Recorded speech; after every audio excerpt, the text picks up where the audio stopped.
5 signs God is preparing you to enter your promised land. Imagine driving into a city you've never been to. You don't see the whole map. You only hear the next instruction. Turn left, keep going, stay on this road. Nothing dramatic happens. Yet with every quiet update, you begin to sense something familiar. I'm heading somewhere better than where I started. Many of us are in a season that feels exactly like that. Life hasn't changed in a loud or spectacular way, but something inside has. Your thoughts are clearer. Your choices feel more intentional. Your heart is calmer, deeper, and more aligned with the person God is shaping you to become. And even though nothing looks different on the outside, you can tell you're not the same traveler you were yesterday. That's often how God prepares us for our promised land. Not with sudden breakthroughs or dramatic signs, but with subtle shifts in the heart, shifts that quietly move us toward purpose, clarity, and spiritual maturity. The promised land isn't merely a destination. It's the version of you that finally walks in step with God's design. And if you've been sensing these gentle inner changes, chances are God is already preparing you for a new season. Today we're going to explore 5 signs that this transition is happening in your life right now. Part 1. God gives you new clarity, even in ordinary days. Clarity is often the first quiet gift God gives when He is preparing you for a new season. Not a spotlight from heaven, not a voice shaking the room, but a gentle sense inside. I finally know what feels right. Not perfect, not easy, just right. Maybe you know that feeling. For a long time you could live on autopilot, saying yes to whatever seemed convenient. But lately, something has changed. You pause more, you listen more, you notice when a decision pulls you closer to God, and when it quietly pulls you away. You are starting to care deeply about the difference. I remember talking with someone who had a stable job, a good salary, everything that looked safe on paper. Yet every time they sat at their desk, a small question kept rising in their heart. Is this really what I am made for? They were not ungrateful, not rebellious. They simply could not ignore that inner restless place any longer. And then slowly, God began to make one path stand out. It was not the easiest path. It required faith, learning, stretching, but with every step toward it, there was a surprising peace, like a quiet yes from the Lord. Here is something important about this kind of clarity. You cannot force it by worrying more or thinking harder. It often comes when your heart is finally calm enough to listen, when you have laid your fears before God and said, Lord, I just want what you want. That is what godly clarity feels like. It is not the removal of every question. It is the gentle strengthening of one direction. The noise does not completely disappear, but the main melody becomes clear. The Bible says in Psalm 32 verse 8, I will instruct you and teach you in the way you should go. I will counsel you with my loving eye on you. That is not the language of a distant commander. That is the voice of a close father, staying near enough to watch your steps and guide your heart. And very often, His clarity comes in the most ordinary moments. Washing dishes, driving to work, waiting in a line. Suddenly, in the middle of something simple, a thought drops into your heart, and you just know, I need to stop doing this. Or, I need to finally start doing that. No angel, no thunder, just a small inner light turning on. If that has been happening to you, I want you to know this. You are not imagining it, and you are not overthinking. This is one of the beautiful ways God prepares His children for their promised land. He does not push you with fear. He leads you with understanding. He does not rush you with pressure. He invites you with peace. So let me ask you gently. In these recent days, have you noticed certain things becoming clearer? certain priorities rising above the rest, certain options no longer fitting who you are becoming. If you have, take heart. New clarity, even in the most ordinary days, is often the first sign that God is getting you ready to step into something wonderfully new. Part 2. Your desires start changing. You outgrow the old you. One of the clearest signs that God is preparing you for a new season is when your desires begin to shift in ways you did not plan. Not because life forced you to change, and not because someone pressured you, but because something inside you has quietly outgrown what used to satisfy you. The old interests, the old patterns, the old ways of thinking, they just do not fit you the way they once did. I once spoke with someone who used to love being praised. Compliments energized them. Recognition felt like oxygen. But over time, they noticed something unusual. The desire to be seen and applauded began to fade, and a new longing took its place. The desire to live meaningfully, to please God in the secret places, to choose what felt true rather than what felt popular. They told me, almost with surprise, I do not need the same things I used to need. And that simple sentence revealed more spiritual growth than they realized. That is often how God works. When He prepares you for your promised land, He does not simply rearrange your circumstances. He reshapes your appetite. The things that once entertained you lose their pull. The conversations that used to drain you now feel unnecessary. You start craving depth instead of noise, purpose instead of distraction, truth instead of ease. And sometimes you do not notice the shift until one day you look back and think, I have changed, haven't I? Scripture says in Philippians 2 verse 13, For it is God who works in you to will and to act according to His good purpose. Notice the order. God works in you to will. He shapes your desires first. That means your new cravings for honesty, for simplicity, for steady faith, for meaningful work, for healthier relationships. They are not random. They are fingerprints of the Holy Spirit guiding you toward the person you are becoming. There is something freeing about realizing this. You do not have to cling to the old version of yourself just because it is familiar. You do not have to explain your growth to anyone. You do not need permission to desire something better. Spiritual maturity often begins with a holy discomfort, a gentle sense that the old rhythms no longer have life in them. It is not rebellion. It is renewal. If you feel this shift happening inside you, let it happen. Let it unfold the way leaves turn toward sunlight, without being told how. The changing of your desires is not a sign that you are losing your identity. It is a sign that your identity is waking up. And the beautiful thing is this: God does not take away what you love. He teaches you to love what is truly good for your soul. So before we move on, let me ask you something to ponder quietly. In the past months or weeks, have your desires changed in subtle ways, ways that surprise even you? Have you found certain things less appealing and others more meaningful?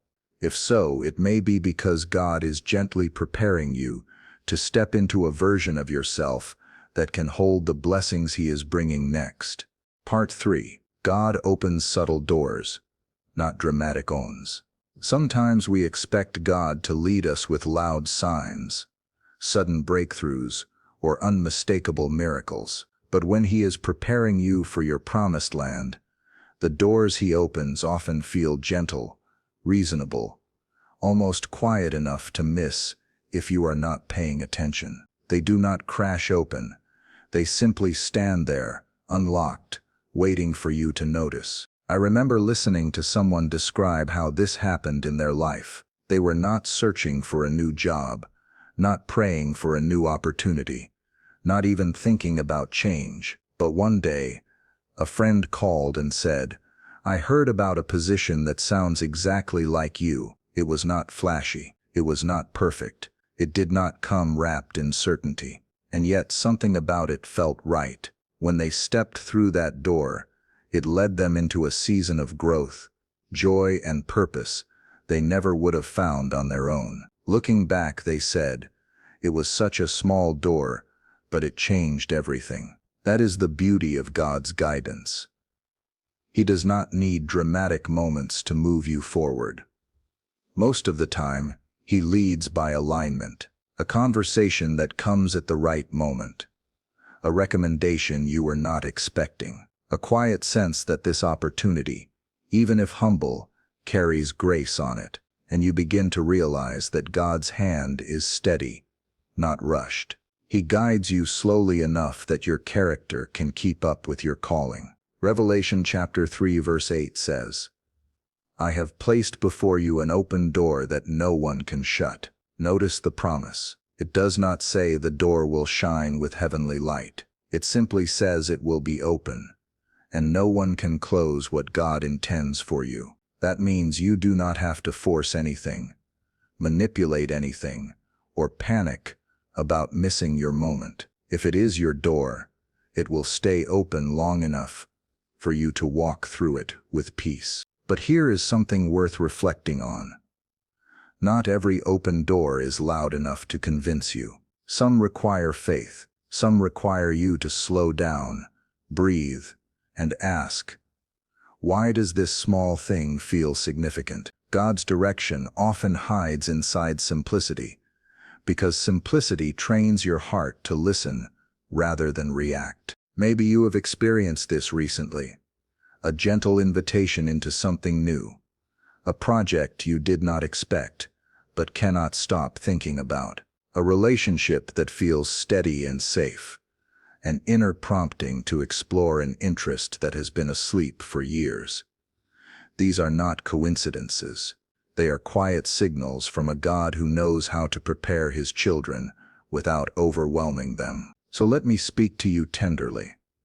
If a door has opened in your life, not a dramatic one, not a glamorous one, just a humble, steady, peaceful one, pay attention. God often builds the greatest chapters of your story through the doors that look small on the outside, but carry abundant grace on the inside. Before we continue, take a moment in your heart and ask yourself, in this season, has God been opening subtle doors around me, doors that feel natural, timely, and strangely right? If so, you may be closer to your promised land than you think. Part 4.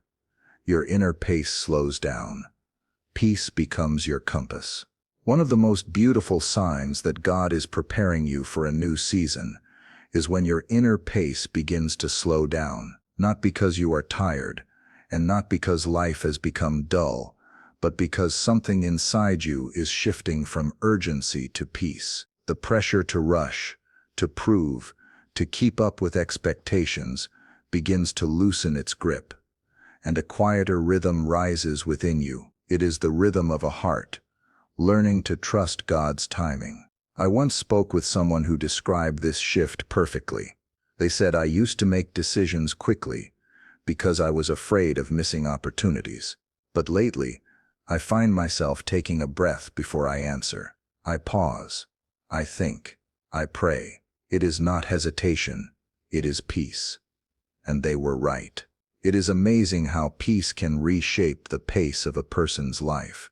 When peace takes the lead, fear loses its urgency. The Bible speaks to this in Colossians chapter 3 verse 15. Let the peace of Christ rule in your hearts. That word rule is important. It means to act like an umpire, to guide you, to help you distinguish what is right from what is simply loud. Peace becomes a compass, quiet, steady, reliable. It does not shout directions. It gently points you toward what aligns with God's heart for you. And the more you pay attention to this compass, the more you notice something else. Decisions that once felt complicated now feel clearer. Conversations that once stirred anxiety no longer have the same power. Even waiting feels different, more like resting than worrying. You begin to value stillness. You begin to understand that God works just as powerfully in calm moments as he does in big breakthroughs. This slowing of your inner pace is not a sign of losing motivation. It is a sign of gaining wisdom. You no longer need to chase every possibility. You no longer feel pressured to match the speed of the world around you. Instead, you learn to move at the speed of grace, thoughtful, intentional, unhurried. Maybe you have noticed this in your own life. Situations that once provoked a quick reaction now invite a gentle pause. Decisions that once created stress now lead you first to prayer. You measure things differently, not by how fast they happen, but by whether they carry peace. You begin to trust that if something is from God, it will not require you to sacrifice your soul to obtain it. This is how God prepares your heart. He quiets the noise so you can hear him. He slows your pace so you can walk with him. He replaces pressure with presence. And when you start living from this place, you realize how much more clearly you see, how much more deeply you listen, and how much more freely you move. So before we continue, let me offer you a gentle question. In this season of your life, have you felt your inner world becoming calmer, quieter, more grounded? Has peace become a more trustworthy guide than urgency? If so, God may already be aligning your steps for the promised land that is waiting ahead of you. Part 5. You feel a gentle courage to step forward. When God prepares you for your promised land, he rarely pushes you with force. Instead, he stirs a quiet courage inside you. A courage that does not roar or demand attention, but stands up softly in your heart and says, "It is time for a new step." Not a reckless jump, not an emotional impulse, just one steady movement forward. I once sat with someone who had dreamed for years about returning to school. Every time they thought about it, fear rose first. The fear of failing, of being too old, of not belonging. But then something changed. The fear did not disappear completely, yet it lost its authority. It moved to the background, and a gentle confidence took its place. They said, "I am still nervous, but I am not held back anymore." And that small shift became the doorway to a whole new chapter of their life. This is what divine courage feels like. It does not erase every question. It does not guarantee that the road ahead will be perfect, but it gives you enough strength for the next step, just one. And God often meets you in that single step more powerfully than you expect. Joshua chapter 1 verse 9 speaks to this beautifully. Be strong and courageous, for the Lord your God will be with you wherever you go. Notice that God does not say, "Be fearless." He says, "Be courageous." Courage assumes that fear exists. It just refuses to let fear be the one making the decisions. Courage is not the absence of trembling. It is choosing to walk even while you tremble. And what is remarkable is how this courage arrives. It does not show up with trumpets. It often comes early in the morning, when your mind is still quiet. It comes during a conversation that touches a dream you have buried for years. It comes when you pass by an opportunity, and something inside whispers, "You could do this now." It comes softly enough that you could dismiss it, but steadily enough that you cannot quite ignore it. Maybe you have felt this lately. Maybe there is a step you have postponed for a long time, because it never felt like the right moment. Yet now, even without all the answers, you sense a shift. You are not as intimidated as before. You are more open, more willing, more hopeful. This is often how God signals a new season. He does not wait until you feel invincible. He speaks when your heart is ready enough to trust him. And here is something gentle to remember. Your promised land does not require a leap of extraordinary faith. It requires a faithful step, a human step, a real step, the kind anyone could take if they simply believed that God was with them. The promised land is reached footstep by footstep, not by suddenly becoming someone flawless or fearless. So let me ask you quietly, as a friend on the journey, is there something you have been sensing? It might be time to step toward. A conversation you need to begin. A dream you need to revisit. A small beginning that keeps returning to your thoughts. If that gentle courage has been rising within you, take heart. You are not walking into uncertainty alone. You are responding to the God who leads his children one step at a time, always forward, always toward promise. Conclusion. When you look back over these signs, you may notice something beautiful. None of them demand perfection. None of them require dramatic moments. They are gentle movements of the heart. Clarity becoming brighter, desires maturing, quiet doors opening, your pace slowing into peace, and a soft courage rising within you. These are not coincidences. They are the quiet fingerprints of God guiding you into a season that fits who you are becoming. The Promised Land is not only a destination, it is the place where your life, your character, and your calling begin moving in the same direction. It is where you walk with God without rushing, without striving, and without pretending to be someone you are not. It is where your soul finally feels aligned with his purpose. So if you recognize these shifts within yourself, receive them with gratitude. Let them unfold without pressure. Trust that God prepares you from the inside out, shaping your heart long before he shapes your surroundings. And as you follow his gentle leading, step by step, you may realize that the Promised Land is not far away at all. It has already begun within you.